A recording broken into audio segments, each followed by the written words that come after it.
A lovely morning to you. It's the Dream Breakfast right here on Capital FM, Fresh Heat Station for Uganda. Now today for our in the studio we have two beautiful guests. No, I haven't been called beautiful in a long time. Don't think it the other way around.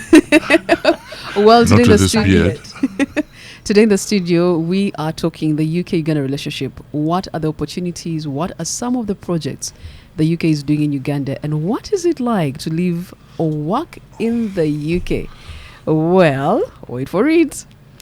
I'm co-hosting this segment with a very unusual guest, the UK High Commissioner of Uganda. Yeah, you have it right. Her Excellency Lisa Chesney. And of course, together, we'll be talking to a not so new voice to this radio station, Alan Kasuja. I know I had to love this there. Hello. There you go.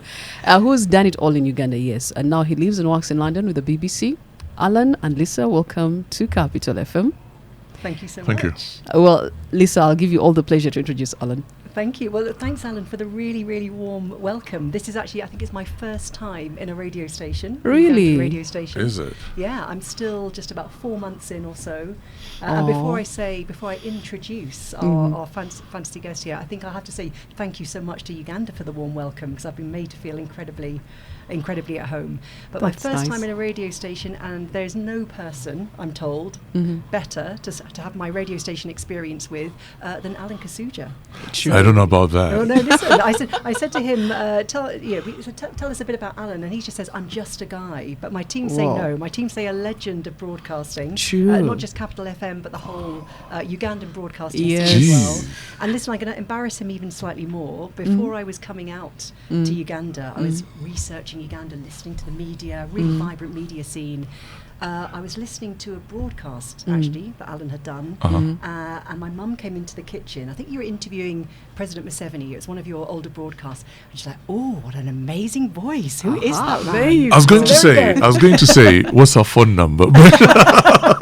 But maybe not. I was impressed too, but I think I'm absolutely delighted then to have Alan as a guest. One of the most familiar voices on the UK airwaves and the Ugandan airwaves Thank you. well. Thank you. Very kind of you to say that. So Alan... So am I supposed to just sit back as you ask the questions? Well, I think you said you don't like being asked the questions. No. Actually, do you know, I'm always usually being asked the questions, so I am loving every minute of this. But we're going to flip it today. Sure. We're going to flip it today. So you are our interviewee. We're flipping the script. We want to hear your story, because you are a bridge, really, between the UK and Uganda. You think? In lots of ways. I think so, most definitely. Yeah. In what sense do you think? Well, I shouldn't be asking questions, but why not? Well, why don't we start with your story, and then we'll take it from there. So I think one of the things I'd like to do or start off with is right back to when you were a child. So let's take you back to when your family was here. And I understand that your family actually had to leave Uganda. It did. During Idi Amin's regime. And I'd love to hear a bit more about your early years. You're in Kenya as a refugee. How did that shape Alan of the future? Wow, that's a whole book in itself. But the kids these days call us the Amin era kids. The kids born in the 70s whose parents had to flee because Uganda was becoming much more difficult. And so I was one of those who fled to Kenya. I lived there for 12 years. And I think that presented me with a bit of an identity crisis. I wasn't sure whether I was Ugandan or Kenyan. I spoke their languages. I ate their food. I knew their stories. I knew their mythology. But I was still Ugandan. And I don't think I was ever accepted as Kenyan. Which is why Uganda is particularly special, because you come back home and you finally settle down to an identity that you can own and run with. And that's why for me, Uganda, I've been around the world, been across the continent, reported from over 40 African countries, being to all sorts of countries around the world, lived in the UK, but I'd still live in Uganda. So I went to school in Kenya, primary school, then crossed back into Uganda for secondary school.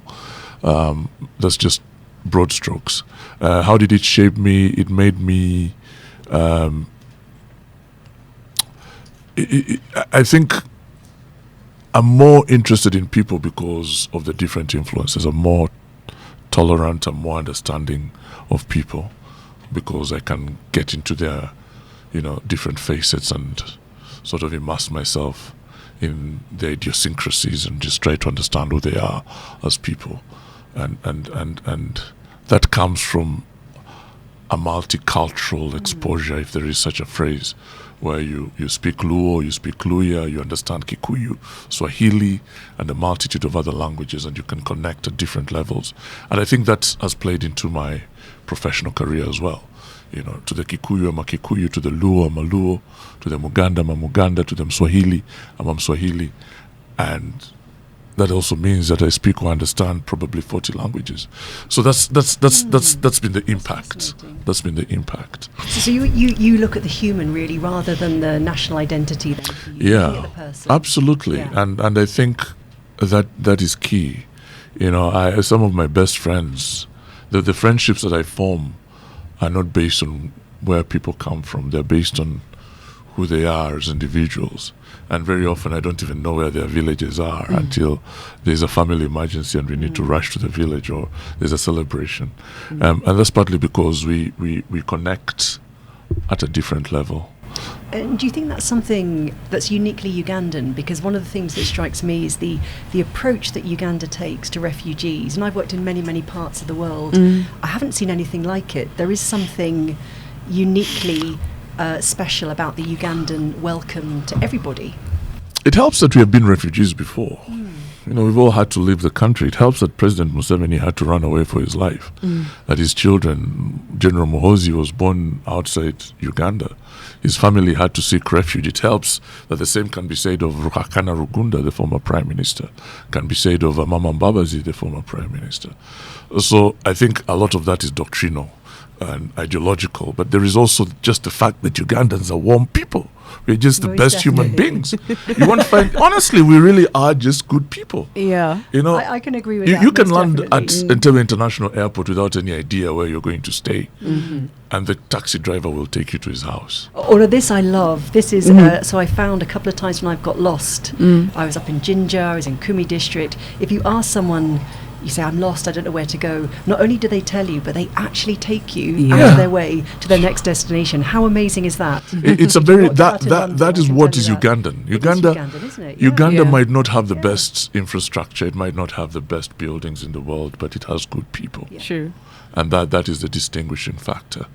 And a lot of people have told me when they came to Uganda, they healed. They felt better about themselves. You know, there's just an expatriate who once told me that he used to earn about 10 grand a month. But whenever he went out with his team, with his staff members, who might have been on about 1,000 or certainly a fraction of what he earned, they bought all the drinks, you know, because that's the Ugandan way. That's the Ugandan way. I love the Ugandan way. So we're building up a picture already, I think, of what it is to be Ugandan and through you, Alan. And I think that welcoming approach, that ability to look at the human, not just the identity, I think is something that really comes across very strongly, certainly to me as a new arrival. I'd love to hear how that shaped your interest in storytelling. I think everything is a story. Everything is a story. You're a story. We're all a story. Uganda is a story. Kampala is a story. Everything is a story waiting to be told. And we'll never stop telling stories or being able to find. We'll never run out of stories to tell. So I guess it's a survival thing that drove me into storytelling. But then also just being able to plant a microphone in front of someone and have an immediate impact. You know, like Oscar, the guy that I met at Chitante Hill School, which is not too far from here, fell completely in love with this young man who lived in an urban settlement. I hate the word slum. And he showed up every day in a very dignified manner, polished shoes, ironed shirts, until he took me to his house and I saw the shack he lived in with his older sister, who was heavily depressed. And, you know, well, long story short, we managed to get him a scholarship. After telling his story, he went to the US on a 4-year scholarship, and voila, he graduated valedictorian, best student in his year. So for me, that is what I live for. I live for telling stories that are impactful. You know, we have an opportunity here in Uganda, for example, to mold this country into what we'd like it to be. And at the crux of it is storytelling. The ability to tell the story of this country would be transformative. So I live by that, and I believe in it strongly. I don't know if I'm answering your question. I'm much better at asking questions than answering them. Well, I think Alain, with the professional, can do some more grilling there. So I'm also very curious to know journalism and storytelling. Now that you're talking about storytelling, what more motivated you to do the shifting from studying law at Makerere University and then, embarking on a career in media? Like, can you share some of the most memorable moments from your time hosting the Big Breakfast here at Capital? I used to set the questions. What's the question now? What is it? It's what? I used to set those questions, and I said the most difficult brain game questions. Oh. Yeah. I used to set them there. So, but also, I worked with a talented group of people. We used to just show up every morning and hang out and have a laugh. Me, Jackie, Ramesh. And that was it. We got into a bit of trouble because of the things we said on air. But Uganda, you might not, you get away with it. Who's going to arrest you? Nobody's going to show up and arrest you. They're busy trying to survive. So by and large, I think for me, memorable moments, I miss the Big Breakfast. I really do. And that's partly because of the impact it had when we did it. We talked about issues that affected people on a daily basis. Yeah. We got big shots in here and grilled them. And Ramesh always asked them the most ridiculous questions. And still does. He does he? Yeah, he still does. He's still naughty. Yeah, very. I miss that. I miss my team. I miss the freedom I had when I was working on the Big Breakfast. So there's so much to miss and so many memories.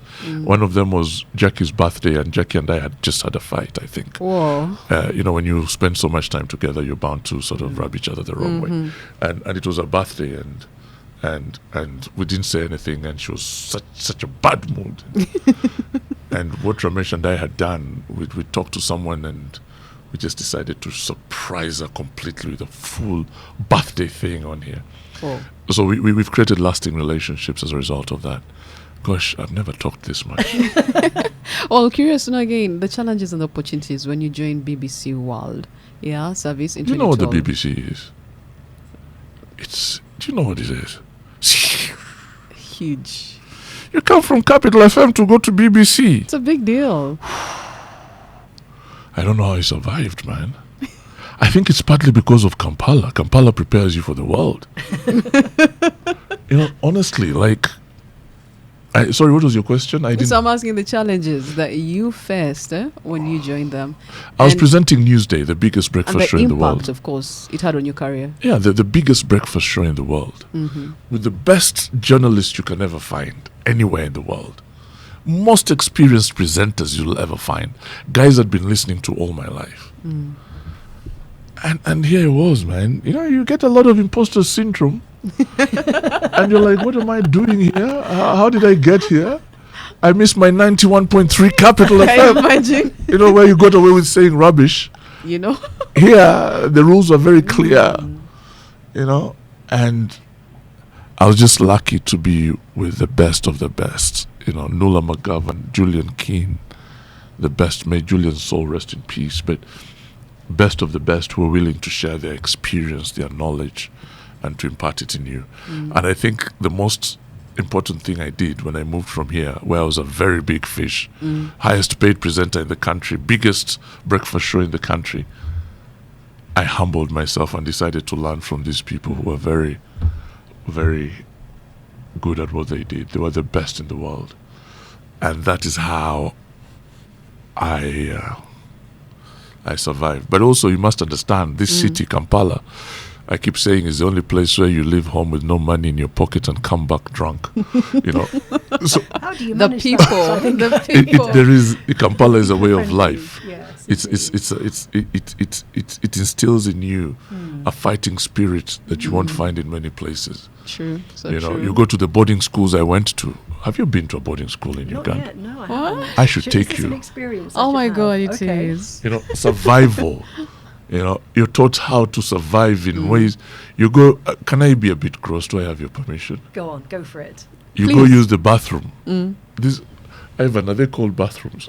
Toilets. Ivan is sitting over there. You go use I'm wondering where this conversation. No, is I know, but let's carry on. But you see, all that it is, basically, you Uganda prepares you for anything in the world. The cumulative lived experience here just prepares you for anything. Okay. You've got the fighting and the welcoming side then. So you get ready for the fighting in your boarding school, but it is still the most welcoming country imaginable. Yeah, and I think we all recognize each other's individual struggles. We are willing to put up a fight. We're willing to put up a fight against things we don't believe in, things that work against us.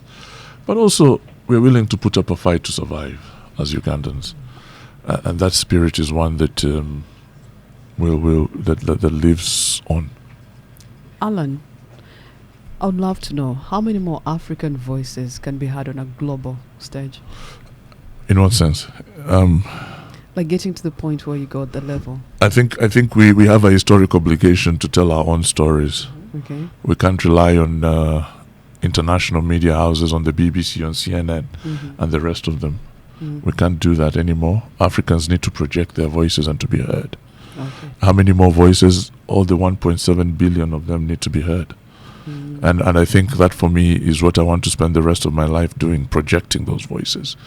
Because it's important that people hear what Africans have to say, that we take our rightful place on the global stage. All right.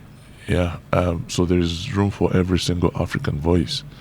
And when we are heard, then our agency, when we trigger our agency, we shall see the world reorganize itself in a manner that suits us. But until then, we shall continue to be subjected to the whims of governments that are not our own.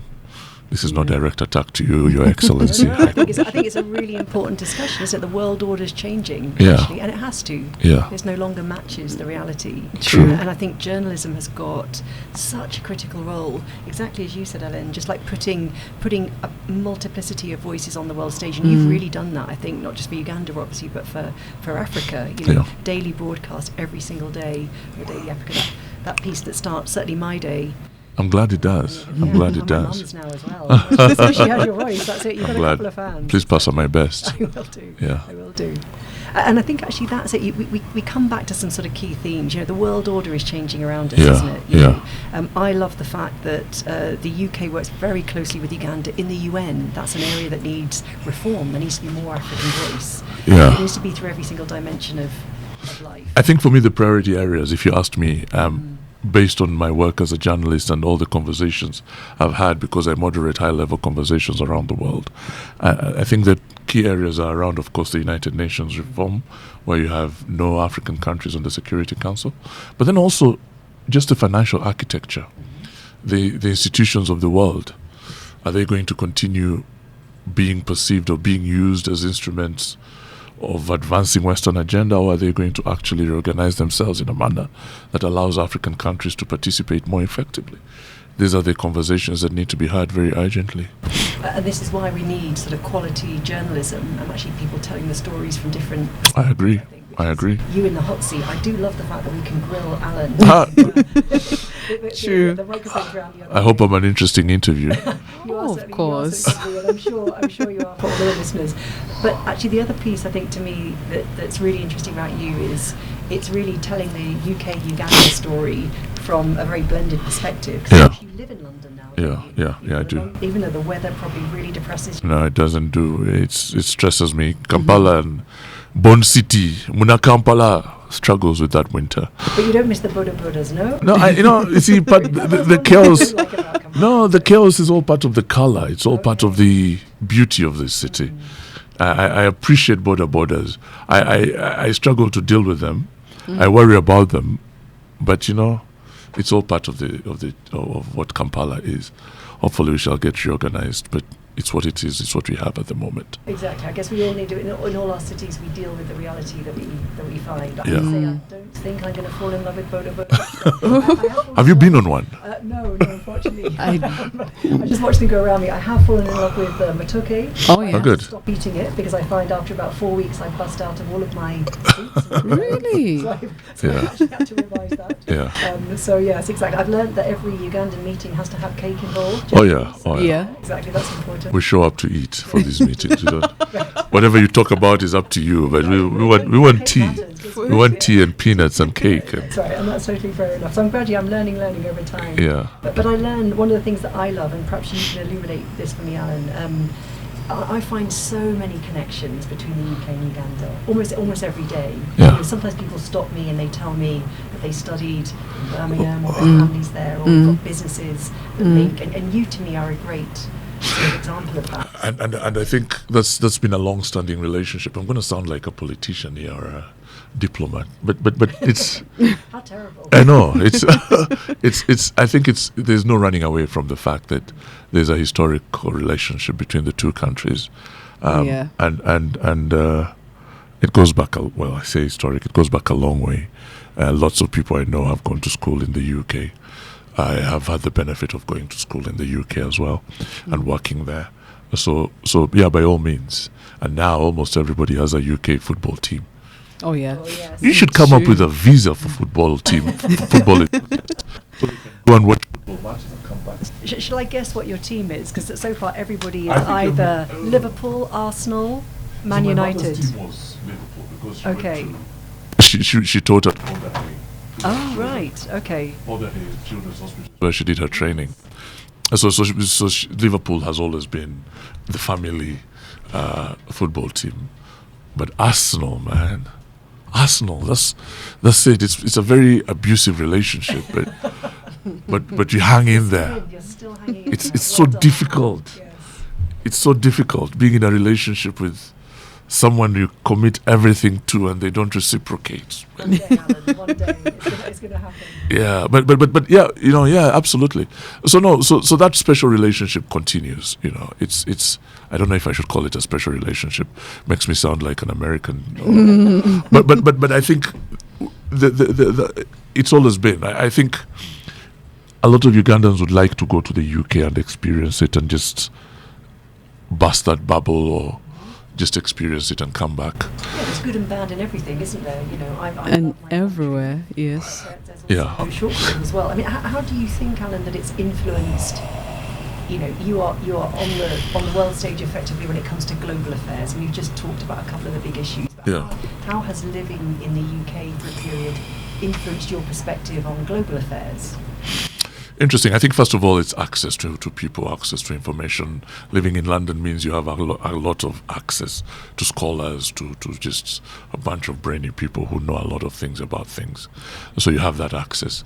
But also living in London and working at the BBC opens you to so many resources that you won't have being in Uganda, and that has been very helpful.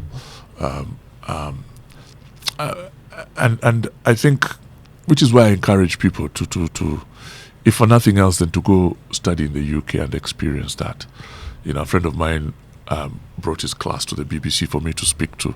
I'm not sure I was very helpful, or not sure they picked up anything.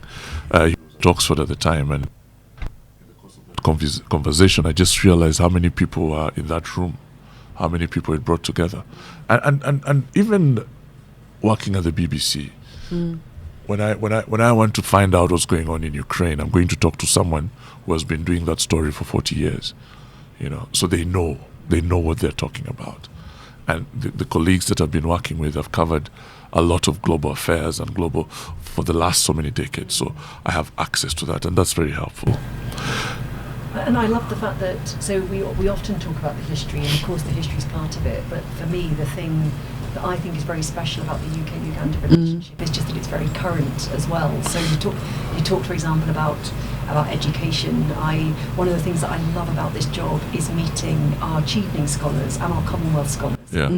There's about 2,000 odd Chevening scholars that have gone to the UK, and actually their classmates learn from them and then come back with. And I think for a lot of these guys, it's a very big experience. I met one at the airport, and they'd never been outside Uganda, so they were at Heathrow and they were a bit lost, and I helped them find their way to wherever they were You going. could get lost. It's such a big All airport. the way through Ugandan stuff. No. No, I was British at that point. I was being very London. You see, get in there and buy. You see, good luck.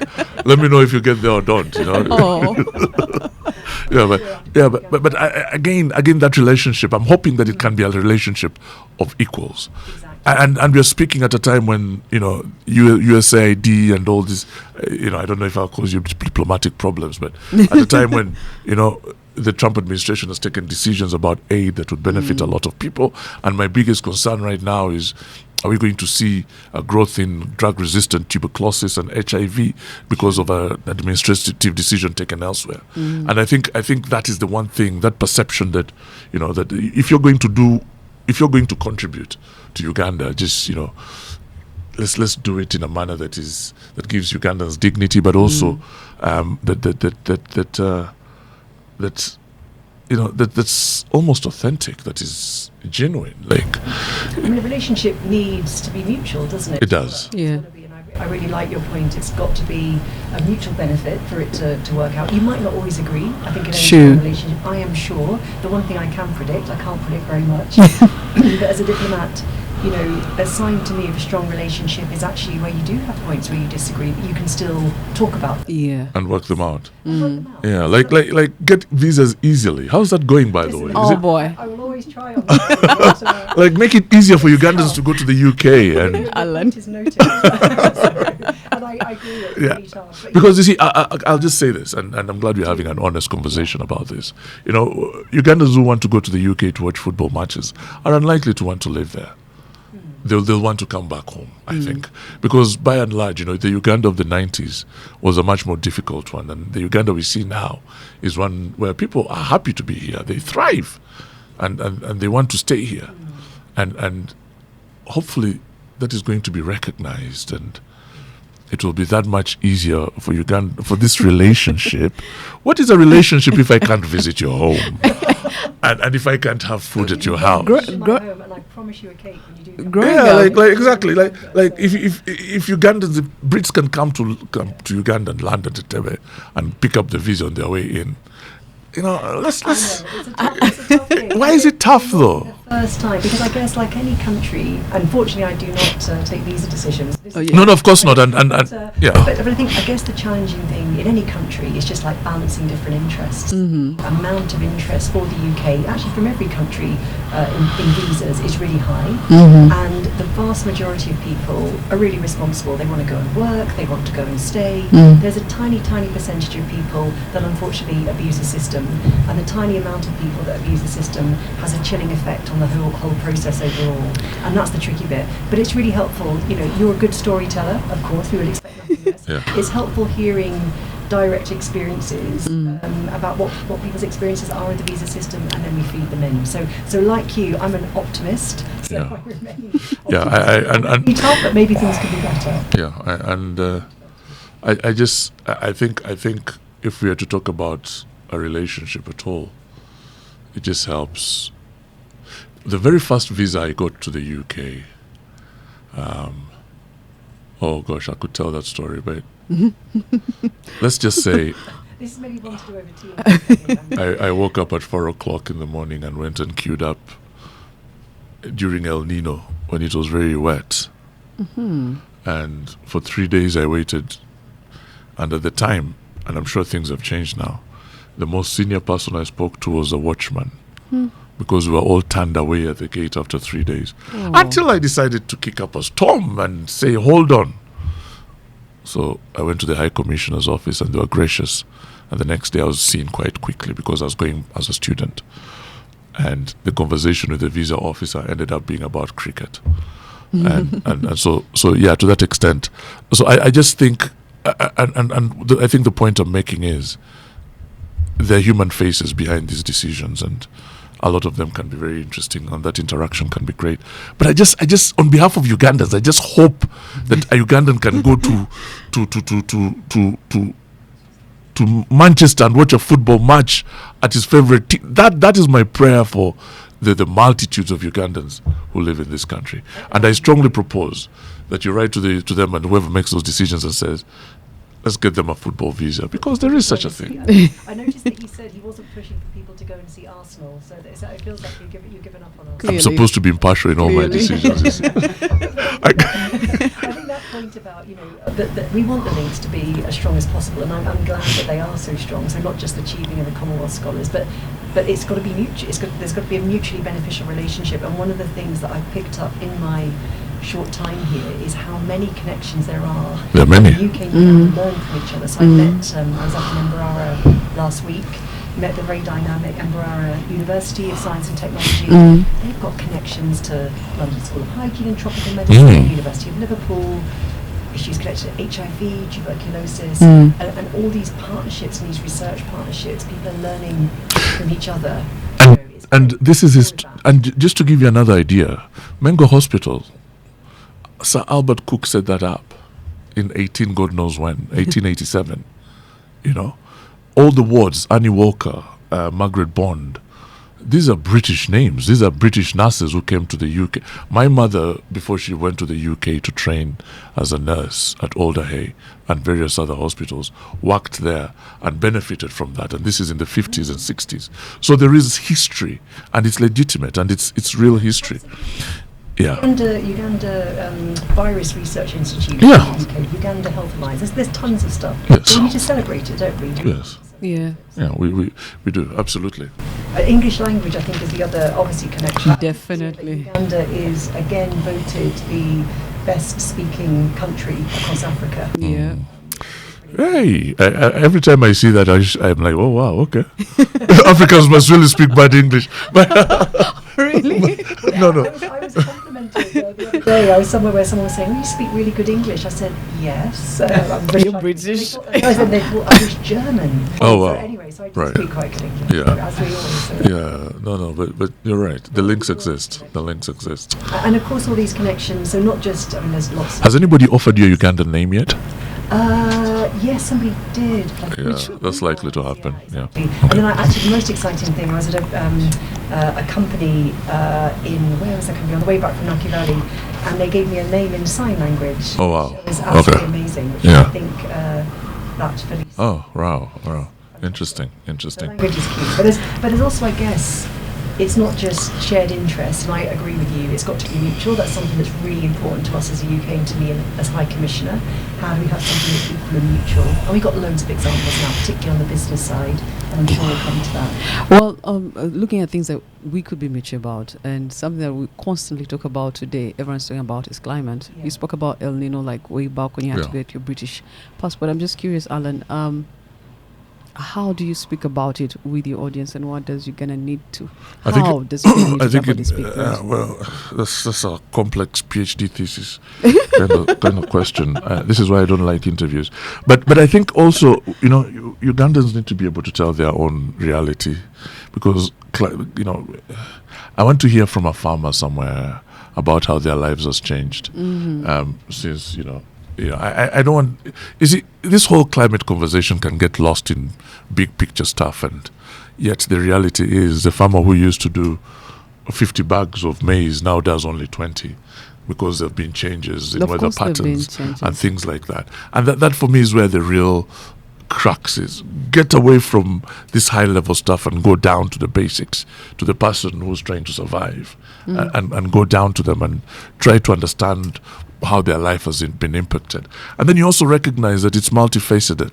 This climate, the climate story includes health, includes women, includes, and by and large, if you know anything about Africa, you know that Africa is anchored by its women.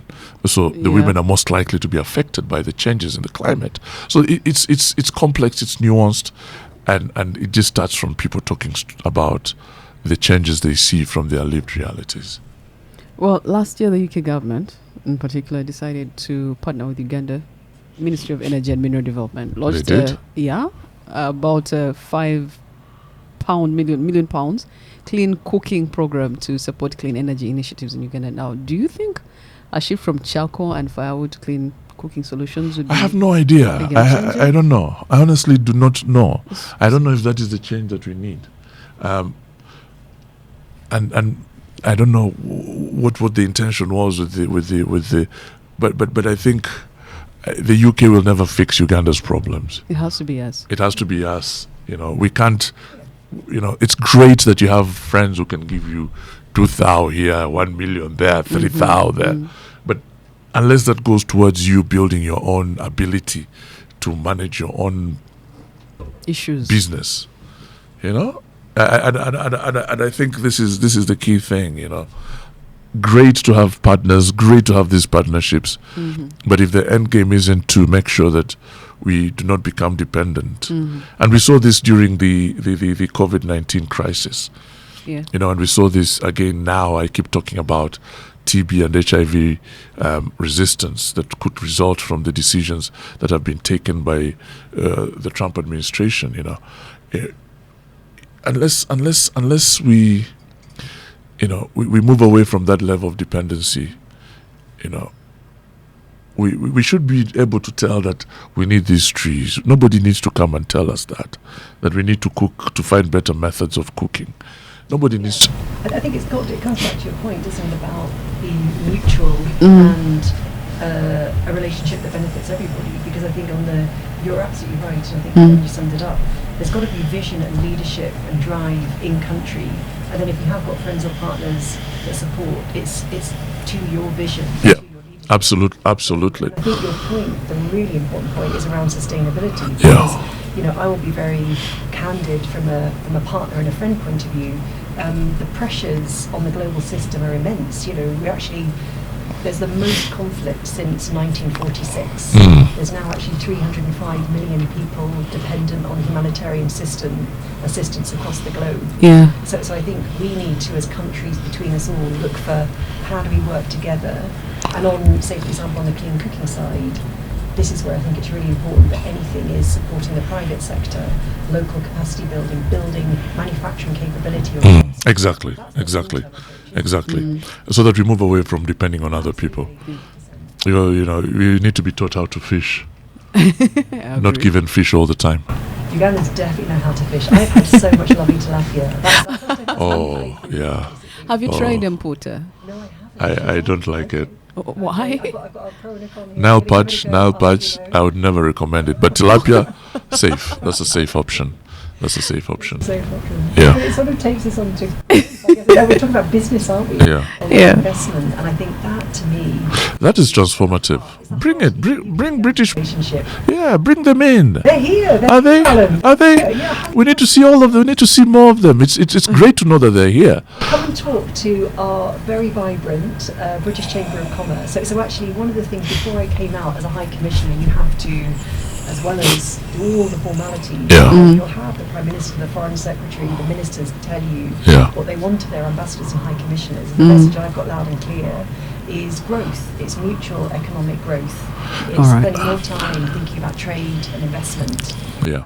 And you know what is really great is if they come in and they bring real investment, real money, and not people who show up and posture and look for photo ops and influence peddling pictures with the president and Show me the money. exactly. Just bring in the money, invest here, and let Ugandans benefit because that's mutually beneficial.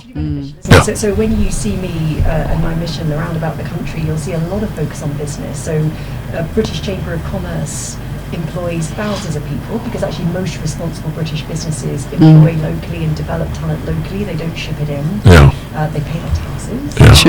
And they contribute to the economy. And we've got UK Export Finance is the piece that I'm quite excited about. So I think Uganda is currently the 6th largest in Africa for UK. What is that? Is that debt or is it? It's not debt. Right. It's investment that brings in private sector to deliver projects. Yeah, good. So actually, why is it just the 6th in Africa? Can we make it the 5th? Yeah. And I think this is an area where I'd love to pick your brains because you've often, talked about the sort of mismatch between ambition and reality. Yeah. What would help create an even more enabling environment for business, do you think, here in Uganda?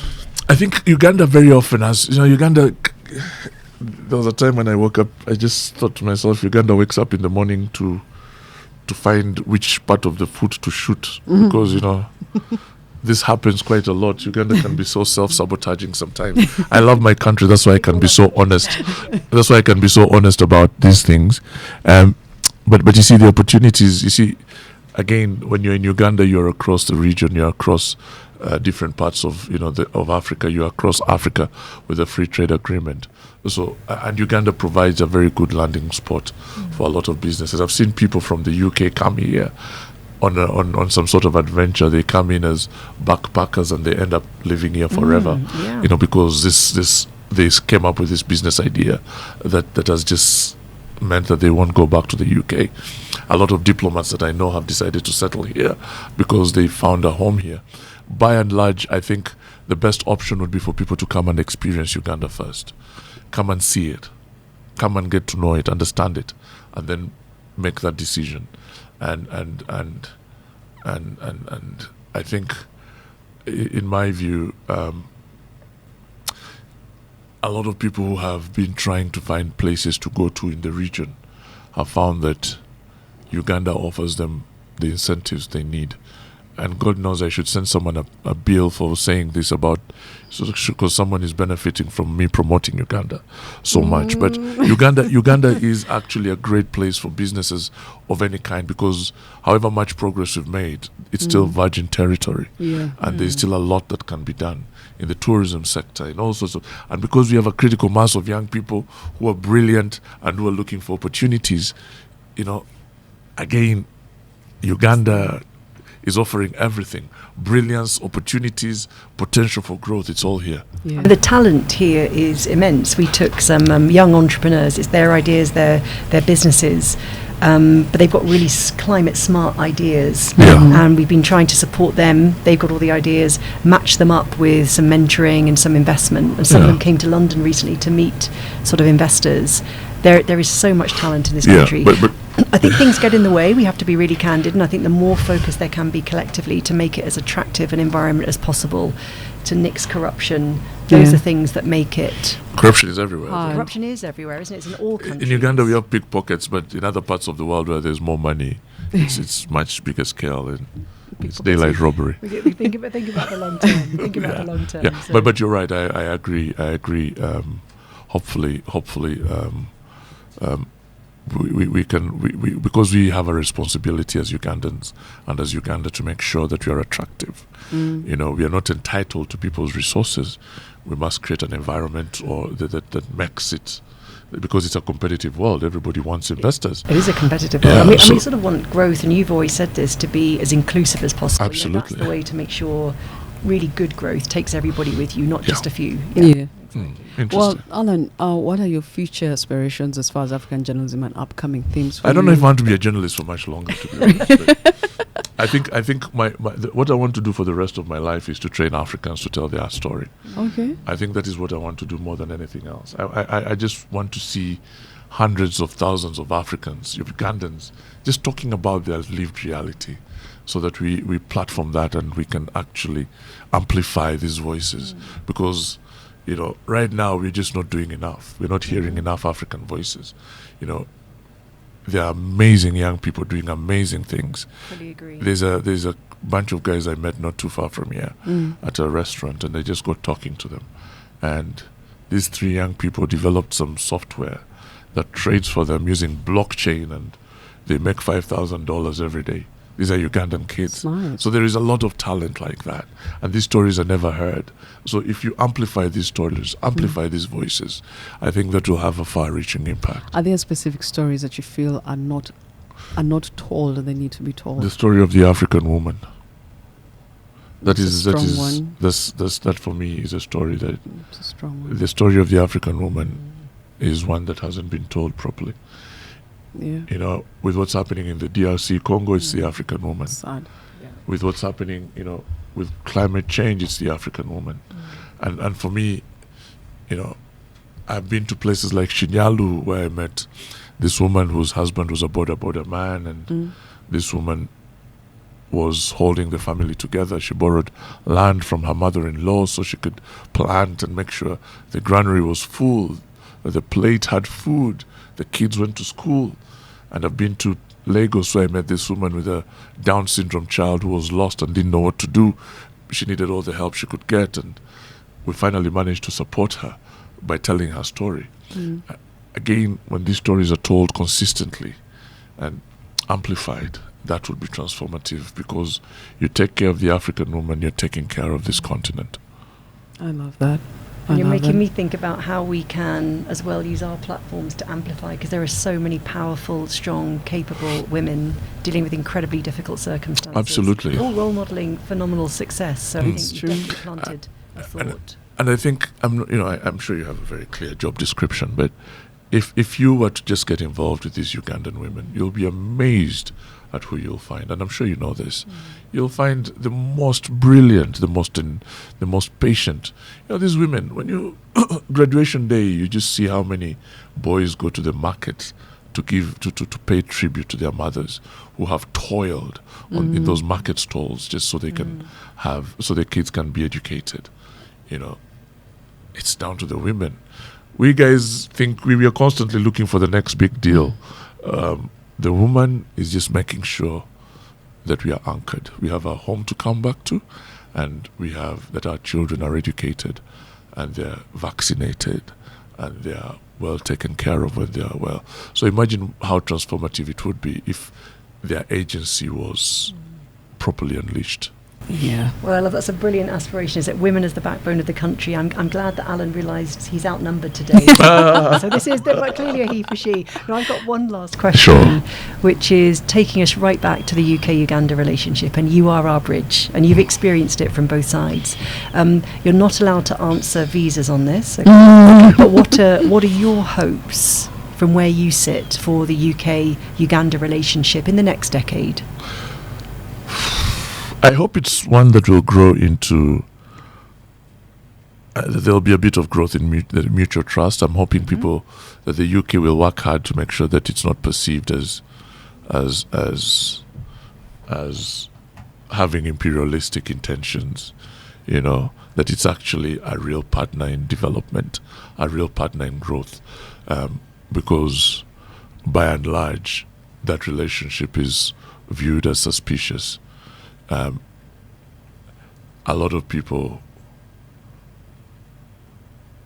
benefit from it, obviously, and the UK has done a lot, obviously, but there's also a need for Ugandans to begin to trust that this is a relationship that will benefit them, that it's not rules and it's not my way or the highway. It's one where we sit down around a table as friends, break bread, have a conversation, and find things that will be mutually beneficial. One where we can actually be real friends. That's what I'm hoping for. One where I will not feel like I'm coming to you for a favor.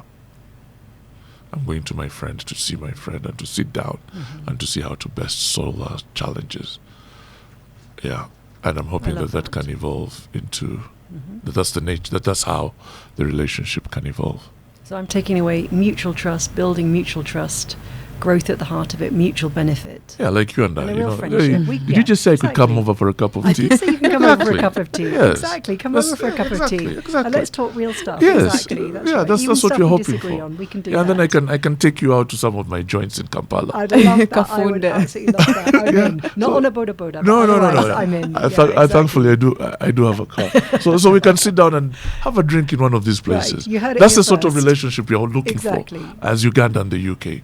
Not one where you're told to sit down there, wait, follow. No. No. I'm in. Good. Right. Well, shake hands on this. It's been lovely having you two in the studio. Thank you so much, Lisa. Thank you so much, Alan. Yeah. Well, we'll continue with the dream Was it breakfast. an interesting interview or was it just boring? Are you kidding me? Give it marks out of 10, Alan. 3. Yeah, I'll take that. No. I think we'll give him at least a 7. So yeah, maybe Excellent. higher. Thank you. No, I think it will be a 9 out of 10. Okay. Thank you It very was much. wonderful. Thank you. Diplomat, Yeah. Thank you.